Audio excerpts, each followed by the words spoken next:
check out what we were given. This is a countersink setup. Now, what I mean by countersink is you can see this little hole right here. I'm going to show you more about it.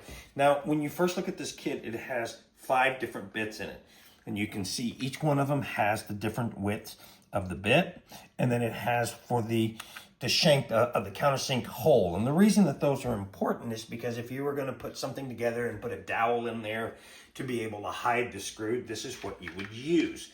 Now, when you look at this right here, before we use it, it comes with everything that you need. Now, all of this does is on here on the side, you are able to do that, which allows you to be able to do the depth of what your countersink is going to be.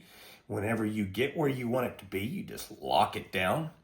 Now, if you take this off, there is another one that all of this goes into. And when then you can see that's where the screw would go in to hold it into the holder. And you can adjust the depth of your bit. And with this one, it allows you to do the depth of the auger itself that's going to make the hole. Now, each one of these comes with their own sizes, as you can see, depending on how big of a hole you want versus anything else. But it's pretty simple. It's a 1/4 inch chuck on the back. You just put it in your drill.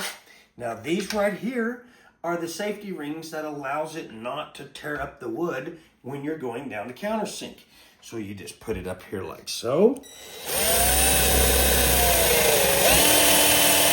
And you can see, no matter what, I cannot go any farther of a depth.